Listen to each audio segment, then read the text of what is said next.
Assalamualaikum warahmatullahi wabarakatuh. Selamat pagi sahabat Permata. Kembali lagi dengan kami dengan Obras Suprel. Obrolan santai seputar Permata.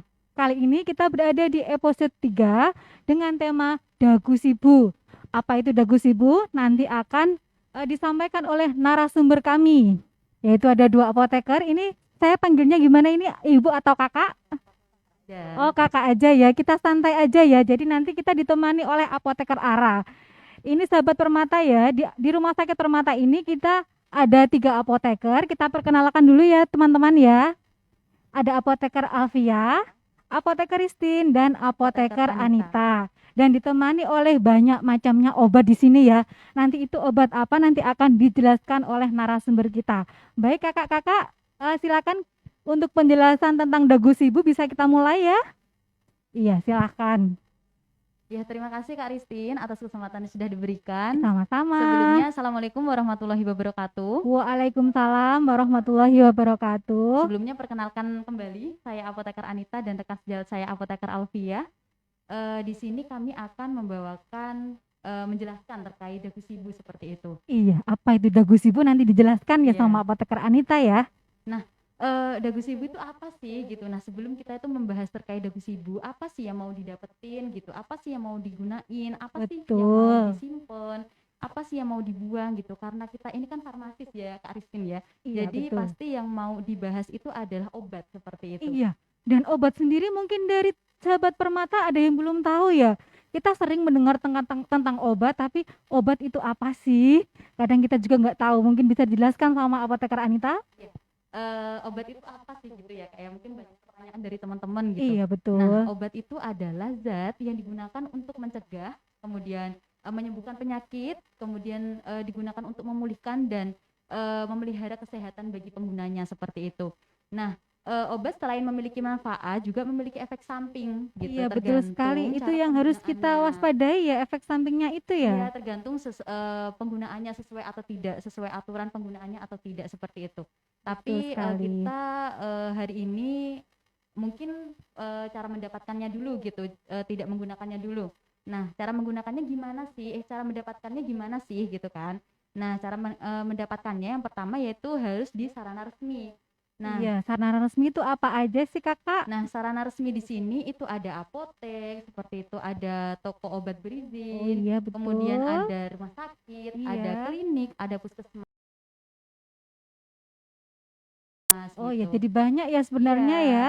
Jadi mungkin teman-teman juga banyak pertanyaan nih, kenapa kok kita itu harus mendapatkan obat itu di sarana resmi seperti itu? Iya, kenapa itu Kak Anita? Nah, itu supaya gini, kita itu mendapatkan obat supaya terjamin keasliannya. Jadi teman-teman mungkin di sini juga nggak mau kalau misalkan dapat obat yang ini nggak asli nih kayak gitu, nanti kok penyakit saya ini nggak sembuh gitu. Nggak asli itu bisa dikatakan obat palsu juga ya, gitu. Kalau kita sembarangan membeli obat ya. Betul, gitu. Nah, jadi saya ini ada beberapa tips seperti itu kan. Nah, yang pertama adalah perhatikan juga penggolongan obatnya. Oh iya. Nah, gimana sih penggolongan obat itu ada apa aja sih gitu. Yang pertama itu ada obat bebas. Nah, obat bebas itu contohnya seperti ini. Obat bebas. Oh obat iya, bebas ini sahabat Permata ya. Logonya itu warna hijau, lingkaran warna hijau. Lingkaran warna hijau. Nah, jadi obat bebas ada lingkaran warna hijaunya. Iya. Mungkin bisa dilihat oleh sahabat Permata. Obat bebas sendiri itu bisa dibeli tanpa resep dokter. Oh iya, itu. Jadi ini obat bebas bisa dibeli tanpa resep dokter. Jadi nggak usah pakai resep, bisa dibeli di apotek atau mungkin toko obat berizin begitu ya Kak Anita ya. Kemudian ada lagi Kak? Kemudian ada obat bebas terbatas. Obat bebas terbatas, ya. Obat bebas terbatas itu logonya gini, ada lingkaran warna hitam, kemudian warnanya biru seperti itu. Kalau bebas terbatas warna biru, kalau obat bebas warna hijau ya sahabat Permata ya. Kemudian ada beberapa peringatan kalau obat bebas terbatas sendiri. Yang pertama itu awas obat keras, baca aturan pakainya. Kemudian yang kedua, awas obat keras hanya untuk kumur, jangan ditelan. Kemudian yang ketiga, awas obat keras hanya untuk bagian luar dari badan. Kemudian yang keempat, awas obat keras hanya untuk dibakar seperti itu. Kemudian yang kelima, awas obat keras tidak boleh ditelan. Yang keenam, awas obat keras, obat wasir jangan ditelan. gitu. Jadi untuk obat bebas terbatas sendiri itu ada peringatan-peringatan tersendiri ya Kak Anita Betul. ya.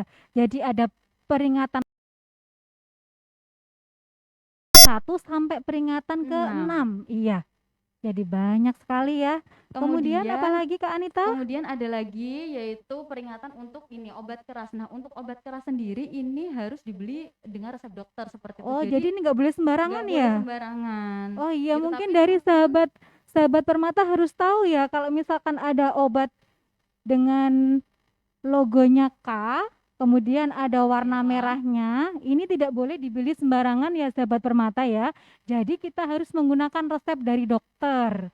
Ya, itu mungkin biasanya ada teman-teman yang membeli obat sembarangan gitu, berarti itu tidak boleh seperti itu ya, harus menggunakan resep dokter kalau misalkan ada logo warna merah dan warna ada merah tulisan ya. K Oh seperti itu. iya. Nah, setelah itu ada narkotika dan psikotropika. Nah, itu pastinya harus menggunakan resep dokter Wow, seperti itu. sepertinya ini amazing ya narkotika psikotropika ini juga ya. Nah, kemudian selain penggolongan obat yang perlu diperhatikan yaitu tanda peringatan. Nah, Betul. tanda peringatan di sini mungkin teman-teman juga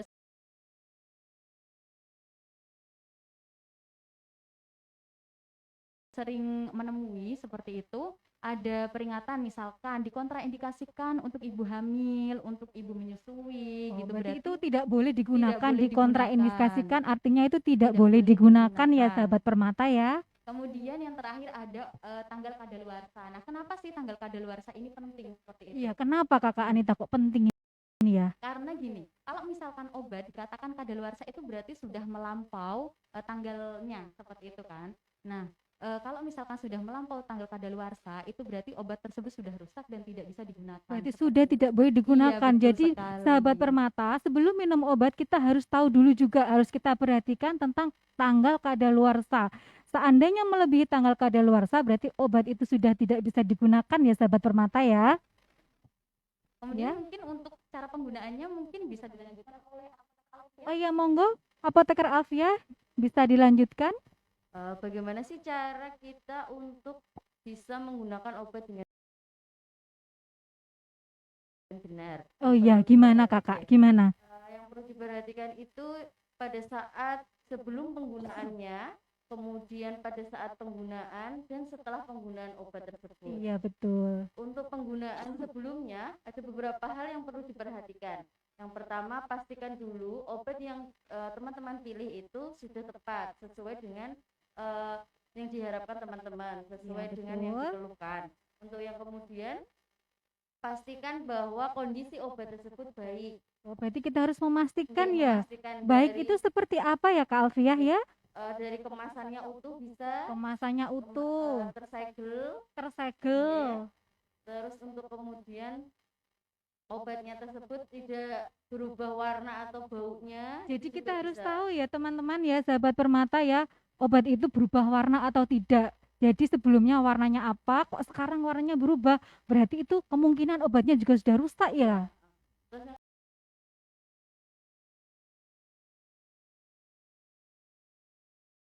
kemudian baca untuk peringatan dalam kemasan obat tersebut. Oh, Biasanya, seperti yang dijelaskan sama apoteker Anita tadi ya, ada peringatan-peringatan ya. biasanya dalam kemasan itu tersedia peringatan dan beberapa informasi obat lainnya. Iya, betul. Yang berikutnya, pastikan obat tersebut bisa langsung digunakan atau perlu perlakuan khusus.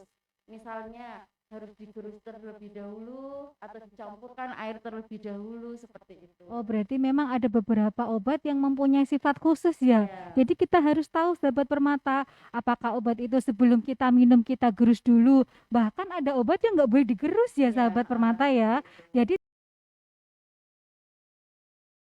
tidak semua obat juga boleh digerus ya.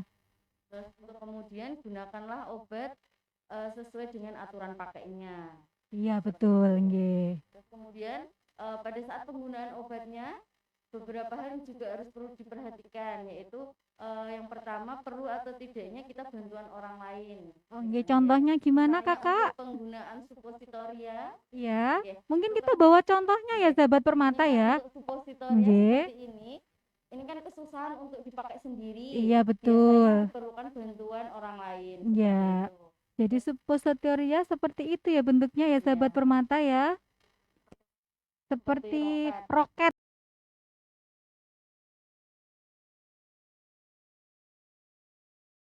ya. Terus kemudian pastikan obat tersebut misalkan sudah bisa digunakan sendiri, bisa dilakukan sendiri, berarti bisa dilakukan sendiri. Iya, betul. Terus yang kemudian setelah penggunaan obat yang perlu diperhatikan adalah yang seperti yang dikatakan dengan apoteker Anita, efek samping apa yang muncul setelah penggunaan obat tersebut. Nah, itu kita harus tahu ya sahabat permata ya, apakah obat yang kita minum itu ada efek sampingnya. Jadi nanti bisa kita konsultasikan ya, sama kakak apoteker mungkin yang berada di apotik ya. Nanti obat ini setelah kita minum nanti apakah ada efek sampingnya? Apakah itu mengantuk atau mungkin malah kita mual atau mungkin banyak lagi ya efek sampingnya ya kakak ya. Selain efek samping juga mungkin reaksi alergi dari tubuh kita, seperti munculnya gatal-gatal, ruam kulit, seperti itu. Iya betul sekali. Jadi memang ada beberapa orang itu yang ada alergi terhadap obat ya. Iya. Kemudian untuk selanjutnya penyimpanan. Silakan Kakak Anita dijelaskan tentang penyimpanan obat karena selama ini kan mungkin dari masyarakat juga belum tahu saya punya obat nih, tapi nyimpennya di mana? Mungkin akan dijelaskan sama Kakak Anita ya Kak ya. Silakan Kakak Anita. Iya. Baik, saya akan menjelaskan terkait penyimpanan gitu. Setelah penggunaan obat, mungkin teman-teman ada nih yang beli di apotek satu strip gitu. Jadi kalau misalkan baru dipakai satu, jadi nanti nggak mungkin langsung dibuang gitu, pasti harus disimpan terlebih dahulu. Iya, kalau sisa kan nggak mungkin kita habisin kan. Kita punya obat 10 tablet, kok eman-eman kita habisin aja kan nggak seperti itu juga ya Kak ya. Kemudian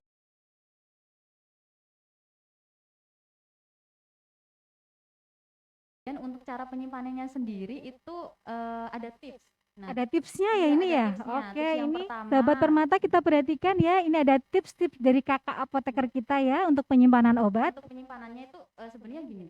Konsepnya kan harus disimpan di kotak obat seperti itu. Tapi kalau misalkan teman-teman di rumah nih nggak punya kotak obat, bisa disimpan di toples, itu juga bisa, tapi harus tertutup dan terhindar dari sinar matahari secara langsung seperti itu. Kemudian dibaca juga nih aturan penyimpanannya karena setiap obat itu memiliki penyimpanan yang berbeda-beda. Jadi nggak harus sama ya Kak ya? Gitu.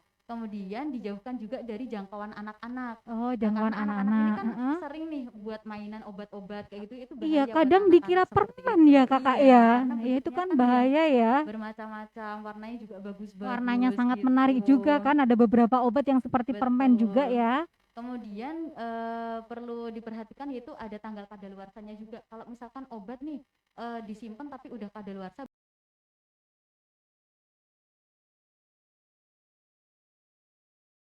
berarti nanti harus perlakuannya gimana lagi? Ada perlakuannya sendiri ya Kak ya. Jadi kita nggak asal buang aja ke tempat sampah ya. Tetap ada perlakuannya setelah itu. Oke ya. Kalau misalkan udah disimpan, dipastikan tempat penyimpanannya itu dikunci. Dikunci ya. Iya, supaya anak-anak tadi itu tidak bisa menjangkau. Oh iya, jadi supaya obatnya itu tidak terminum atau termakan sama anak-anak kita. Betul. Ya. Jadi memang harus benar-benar penyimpanannya harus benar ya sahabat permata ya. Betul. Ngomong-ngomong terkait untuk obat-obat yang memang tadi udah kadaluarsa kan ada perlakuannya lagi. Oh iya betul. Cuma disimpan langsung dibuang gitu kan. Dibuang ke tempat sampah. Nggak boleh ya Kak ya. Nanti pasti ada perlakuannya sendiri. Nanti perlakuan ini akan dijelaskan oleh apoteker Alfia. Oke, kita lanjutkan ke apoteker Alfia. Silakan Kakak. Bagaimana sih cara membuang obat-obat yang mungkin sudah kadaluarsa, sudah rusak? Itu yang pertama. Ada beberapa kategori untuk obat-obat yang memang seharusnya dibuang seperti itu. Iya betul. Yang tadi disebutin obat sudah kadaluarsa. Kedua, obat yang sudah berubah warna atau bau. Iya, sudah berubah warna, bau. Itu juga harus perlu dibuang. Untuk yang ketiga, obat-obat yang setelah dibuka kemasannya dia mempunyai masa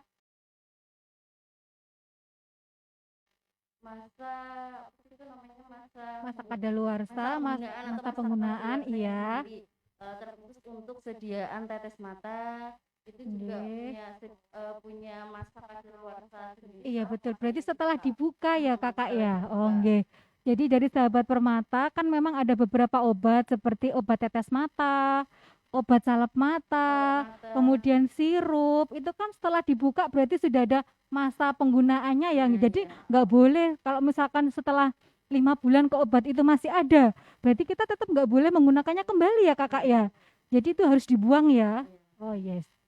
Untuk sediaan misalnya yang tablet, pil, kapsul, itu cara buangnya bisa dihancurkan terlebih dahulu. Oh, jadi dihancurkan terlebih dahulu, dibuka kemasannya. Dibuka dari segel atau kemasannya, dihancurkan, kemudian ditambahkan tanah atau bahan pengotor lainnya.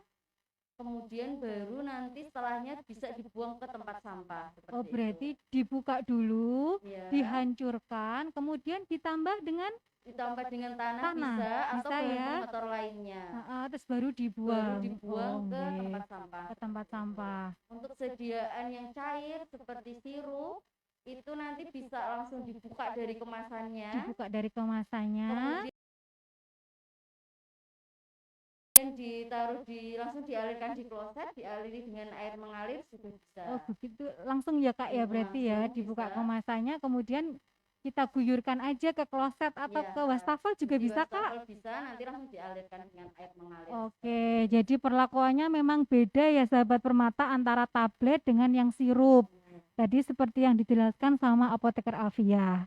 Terus kemudian untuk sediaan krim, salep seperti itu juga bisa dikeluarkan dulu dari tempatnya, ditambahkan dengan bahan pengotor lainnya atau tanah juga bisa. Setelahnya nanti langsung dibuang tempat sampah juga bisa. Intinya obatnya itu sudah dimusnahkan, sudah dikeluarkan dari kemasannya dan sudah dihancurkan seperti itu. Jadi tidak langsung dibuang ke tempat sampah dalam keadaan utuh. Kenapa sih kakak kita nggak boleh membuang obat yang kadaluarsa langsung ke tempat sampah? Misalkan kan kita punya 10 tablet nih, langsung aja kita buang ke tempat sampah. Kenapa kok nggak boleh seperti itu ya kak ya? Apa mungkin karena nanti ada mungkin mohon maaf ya, ada pemulung yang memulung kembali, kemudian tanggal kadaluarsanya dihapus, diganti yang baru, itu sebenarnya yang kita takutkan ya kak ya. Makanya kita hancurkan dulu ya, supaya untuk pihak-pihak yang pihak-pihak tertentu itu tidak memanfaatkan begitu ya kak ya. Ya mungkin ada lagi kakak, atau kita mungkin langsung ke itu ya, ke pertanyaan-pertanyaan ya. Ya kita buka pertanyaannya dulu.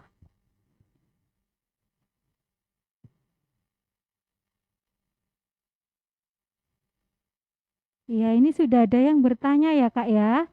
Ini dari Mbak Diah Putri Mentari.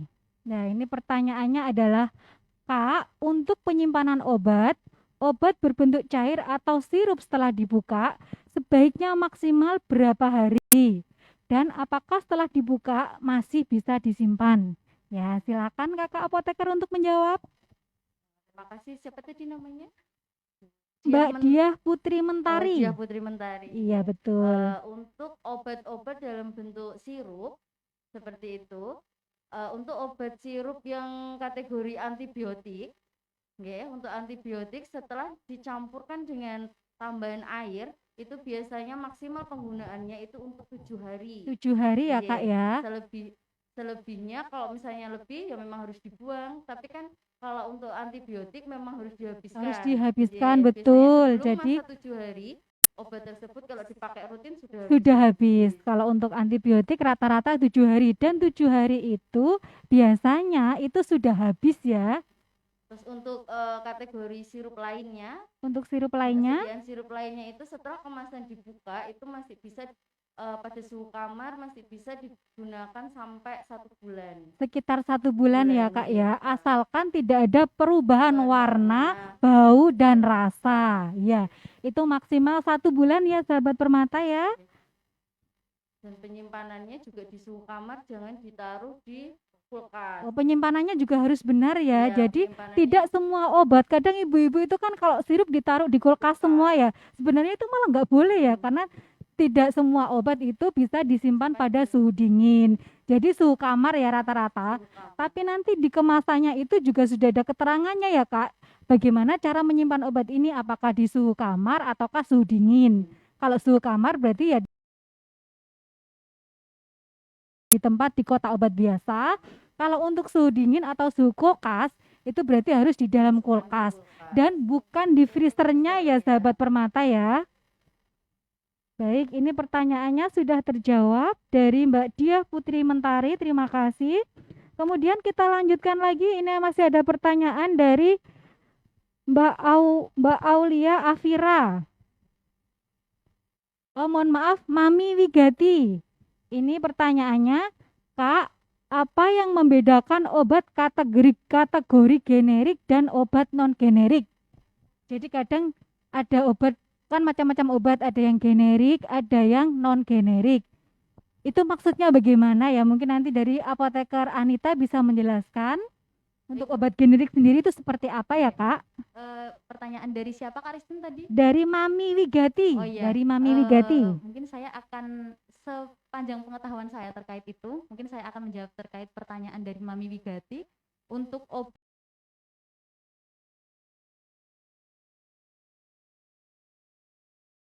generik itu biasanya ini mungkin ada satu kandungan seperti itu dari obat-obat itu kan. Kalau misalkan obat paten, obat bermerek, kalau sekarang kan ini zamannya obat merek seperti itu. Iya, nah, betul. Kalau misalkan obat merek itu berarti di dalam obat tersebut ada beberapa macam zat aktif gitu. Iya, betul. Nah, tapi kalau misalkan obat generik itu biasanya hanya satu macam gitu. Iya, ini bisa kita contohkan ya Kak ya. Ini seperti ini ya Ibu Wigati ya. Mami Wigati nggih. Mami Wigati, ini ada obat paracetamol. Nah, ini namanya adalah obat generik. Nggih, kenapa ini dinamakan obat generik? Karena kandungannya juga paracetamol. Iya, hanya mengandung Iya, kandungannya satu seperti itu. Jadi nama obatnya sama dengan nama zat yang dikandungnya. Ya. Ada lagi contoh obat generik di sini yang sukralfat.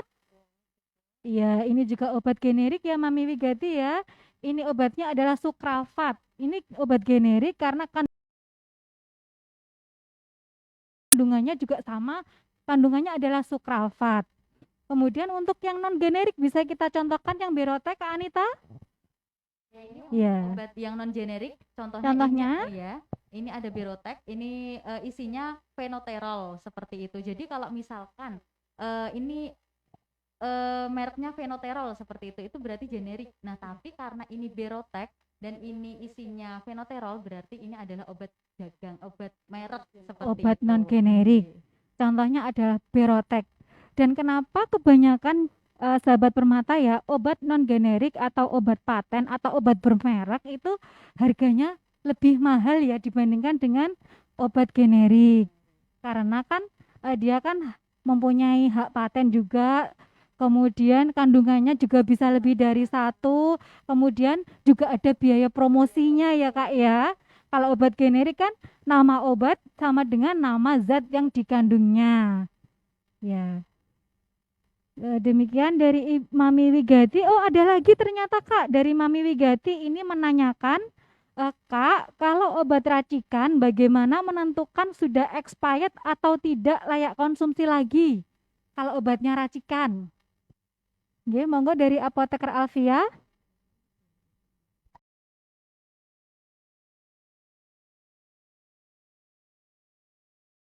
Kan kadang kan kita membeli obat itu kan tidak paracetamol yang obat jadi seperti ini ya Kak ya. Kadang kita apalagi yang ke dokter anak biasanya kan ada obat racikannya. Mungkin tadi sesuai yang dijelaskan kalau misalkan itu mengandung antibiotik, jadi masa kadaluarsanya adalah 7 hari. Nggih. Jadi nanti bisa ditanyakan ke apoteker misalkan dapat resep dari dokter spesialis anak. Kemudian resep itu kita bawa ke apotek, kita tanyakan sama kakak apotekernya. Sebenarnya obat ini bertahan sampai berapa hari atau maksimal digunakan sampai berapa hari gitu ya Kak ya.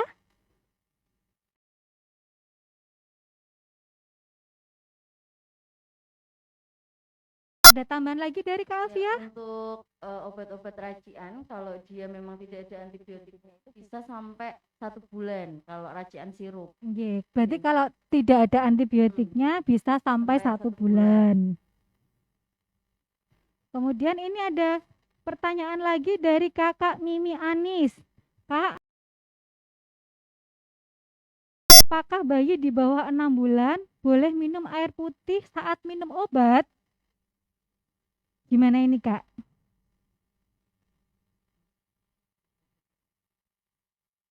Ya untuk kakak siapa Mimi Kakak Anis Mimi, ya. iya. Untuk bayi yang sudah 6 bulan itu bisa pakai air putih, tapi maksudnya jangan banyak-banyak minum air putihnya seperti itu. Kan juga ada bantuan dari ASI-nya juga, masih dalam ASI juga. Jadi kalau misalnya setelah minum obat ditambahkan air sedikit masih diperbolehkan. Oh, berarti masih bisa ya, gak masalah ya. Iya. Asalkan itu bukan kayak sirup kayak gitu ya, Kak. Sirup dengan merek ABC kan banyak ya, itu nggak boleh. Kalau air putih masih bisa ya, Kak ya. Oke. Kemudian ini banyak sekali pertanyaannya ya ternyata ya. Ini ada lagi dari Mbak Kurnia.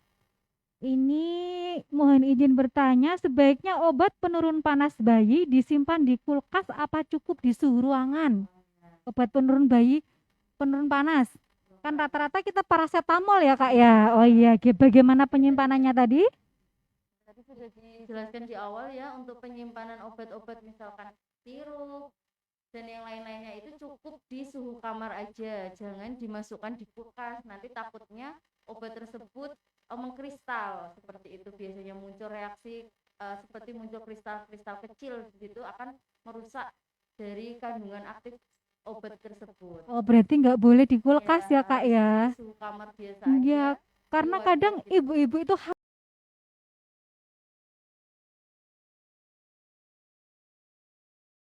Selamat pagi menjelang siang sahabat Permata. Kembali lagi bersama kami Apoteker Ara yang akan mengupas tuntas tentang dagu sibu. Dapatkan, gunakan, simpan dan buang obat dengan baik dan benar. Baik, ini kakak-kakak Alfia sama Kak Anita, ini masih ada beberapa pertanyaan ya yang belum kita jawab. Ini untuk dari Kakak Fitrilia Yusuf. Ini menanyakan apa bedanya obat generik dengan obat wajib apotik? Mungkin langsung bisa jawab sama Kak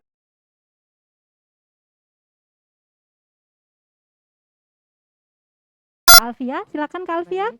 Untuk obat generik sendiri, tadi sudah dijelaskan ya. Ya, sudah dijelaskan tadi. Nanti itu di kemasannya itu mengandung zat aktif dari obatnya tersebut, nama kemasannya. Jadi nama obatnya sama dengan nama zat yang dikandungnya. Jadi zat aktifnya sama dengan nama obat ya, Kak ya. Tadi dicontohkan ada paracetamol, ada sukralfat gitu ya, Kak ya.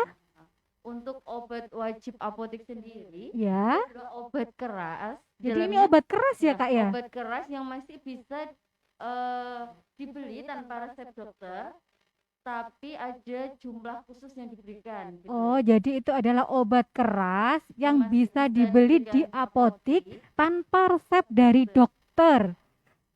Nah, itu contohnya apa ya, Kak? Itu ya, Kak? Contohnya itu seperti obat-obat anti fungi yang sediaan salep-salep. Obat salep ya, Kak? Salep jamur ya, Kak? Ya. Terus kemudian obat generik seperti omeprazol itu juga masih bisa diberikan maksimal 20 tablet. Oh, jadi ada ketentuannya ya, sahabat Permata ya. Jadi tidak boleh kita beli satu box gitu, nggak boleh ya, isi 100 gitu ya. Jadi memang ada batasannya untuk obat wajib apotik. Karena dia kategori obat keras ya, sahabat Permata ya. Kemudian ini masih ada lagi pertanyaan dari Kak Uun. Mohon izin bertanya, bagaimana cara menyimpan dan membuang sediaan insulin? Iya, karena ini kan mungkin dari masyarakat awam juga banyak yang belum tahu ya. Ini memakan biasanya kan untuk indikasi penyakit diabetes ya, untuk insulin itu ya teman-teman ya. Jadi itu kadang kan bentuknya kan flex pen. Lah itu bagaimana cara membuangnya? Mungkin akan dijawab oleh Apoteker Anita. Silakan Kakak. Ya, baik, saya akan menjawab pertanyaan dari Kak Uun terkait bagaimana cara menyimpan dan membuang sediaan insulin. Nah, Mungkin untuk cara penyimpanannya terlebih dahulu, untuk insulin sendiri sebelum dibuka itu bisa disimpan di kulkas itu sampai expired seperti itu. Tapi kalau misalkan sudah dibuka itu bisa disimpan di suhu ruangan sampai 1 bulan. Nah, kemudian untuk cara pembuangannya sendiri, pen insulin itu kan ada jarumnya Iya seperti itu. betul, ada jarumnya. Betul. Karena untuk Kemudian, menyuntikkan ya Kak iya. ya. Nah, kemudian untuk membuangnya gimana sih gitu? Pasti Iya banyak betul. pertanyaan Iya, dari karena kan itu masyarakat. benda tajam ya. Iya, Kita mau buang kemana nih, betul. gitu ya. Nah, untuk membuangnya sendiri itu harus dicopot terlebih dahulu Jadi antara jarum dilepas sama ya. iya, Iya antara betul. jarum sama pennya. Nah, kemudian untuk perlakuannya juga beda. Nanti kalau untuk jarumnya itu bisa diantarkan ke tempat mendapatkan jarum tersebut gitu Oh, untuk jadi ketika dimusnahkan. jarum itu kita belinya di mana ya? Iya, Di situ nanti kita serahkan ya, karena betul. itu termasuk adalah benda Benda tajam. tajam. Jadi tidak bisa kita buang secara sembarangan ya. Iya, Jadi dikembalikan lagi ke ke sarana sarana tempat kita tempat kita mendapatkan. mendapatkan ya. Iya. Kemudian untuk pen insulinnya sendiri itu nanti bisa diletakkan di kaleng seperti itu atau di plastik nanti dibuang di tempat sampah. Oh, bisa langsung di Iya, tempat sampah ya, bisa. ditempatkan di kaleng atau di plastik. Kemudian tadi untuk cara penyimpanannya itu setelah dibuka bisa bertahan 1 bulan ya Kak ya. Betul. Tapi seandainya biasanya kan kalau pasien itu kan tidak hanya mendapatkan 1 insulin ya, kadang ada yang 2 sampai 5. Kalau 1 yang dibuka berarti ada 4 yang masih bisa disimpan di dalam kulkas. Dan itu nanti masa kadaluarsanya nanti sesuai dengan tanggal expired date-nya, nggih. Tapi kalau setelah dibuka itu hanya bertahan 1 bulan.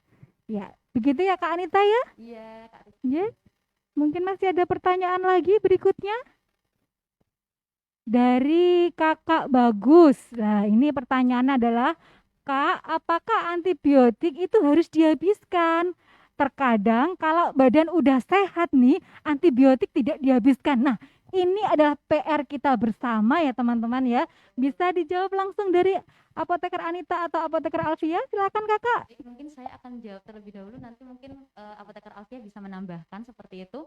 Saya akan menjawab pertanyaan dari Kakak Bagus. ya, Iya. terkait apakah antibiotik harus dihabiskan. Iya. Nah, memang antibiotik itu harus dihabiskan Harus meskipun ya. ya meskipun badannya sudah sehat harus dihabiskan. Kenapa? Pasti banyak tuh pertanyaan. Kenapa sih saya kan udah sehat ya? Iya, Padahal baru minum 2 kali kok badan udah betul. sehat. Iya. Saya takut kalau obat itu kita minum terus gitu. Kadang kan gitu Ya, ya. banyak yang memang berpikiran seperti itu. Nah, kenapa kok harus dihabiskan? Nah, antibiotik, anti berarti tidak seperti ini. Tidak, anti, ya. tidak. Antibiotik, antibakteri, berarti antibakteri. Nah, kalau misalkan di dalam tubuh kita ini ada bakteri, kok kita itu nggak dikupas tuntas gitu. Pasti nanti, oh iya, memang dia itu cuma tidur. Kalau misalkan badan udah sehat itu dia itu cuma tidur, jadi dia itu nggak mati. Jadi Seperti itu. bakterinya hanya tidur aja. Betul. Nanti bisa bangkit kembali ya Kak ya. Makanya kenapa kok antibiotik itu harus dihabiskan, supaya ya memang bakteri itu harus kita kupas seperti itu, kita kupas tuntas seperti itu. Oh gitu ya Kak. Betul. Jadi bakterinya itu hanya tidur aja ya Kak Bagus ya. Atau dia cuman pura-pura mati aja. Betul. Sebenarnya kan belum ya. Belum. Iya, jadi memang antibiotik itu harus dihabiskan. Jadi supaya kumannya atau bakterinya itu benar-benar mati. Karena kalau dia cuman pura-pura tidur atau melemah, nanti dia akan tahu, dia akan bangkit lagi menjadi lebih kuat. Betul. Dan jika dikasihkan antibiotik yang sama, Tidak dia mempan. nanti akan kebal, Betul. tidak mempan atau bahasanya adalah Resisten. resisten. Begitu ya Kak Bagus ya. Nah, mungkin masih ada lagi ini pertanyaan? Ini pertanyaannya banyak sekali tapi sudah dijawab sama kakak-kakak apoteker semua. Gimana? Mau dilanjutkan kembali?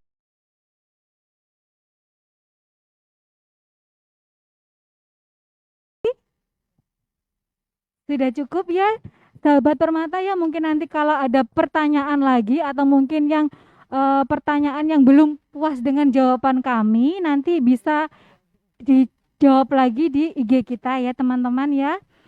Sebelum acara ini kita tutup, kita dari kakak-kakak apoteker juga ada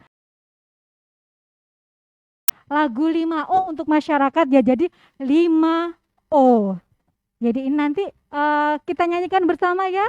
Nanti mungkin dari kakak-kakak atau sahabat permata lain nanti bisa menirukan ya supaya kita ingat, oh jadi obat itu seperti ini. Jadi kita harus lebih hati-hati karena obat kan beda dengan barang ya sahabat permata ya.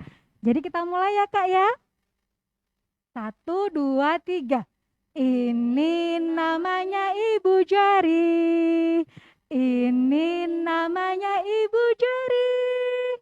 Apa artinya Ibu Jari? Saya minum obat sesuai indikasi. Ini namanya jari telunjuk.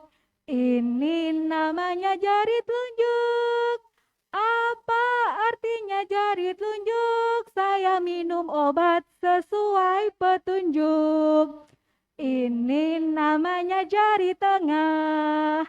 Ini namanya jari tengah.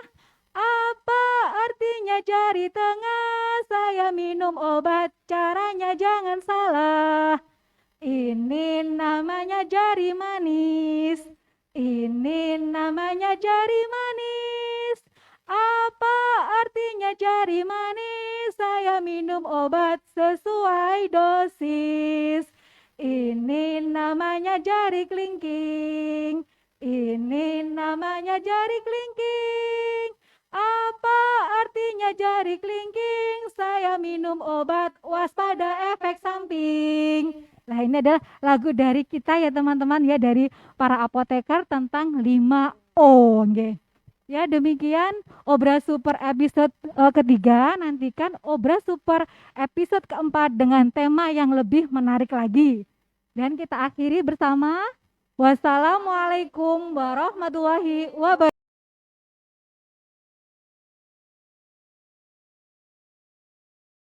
wabarakatuh. Semoga sehat selalu.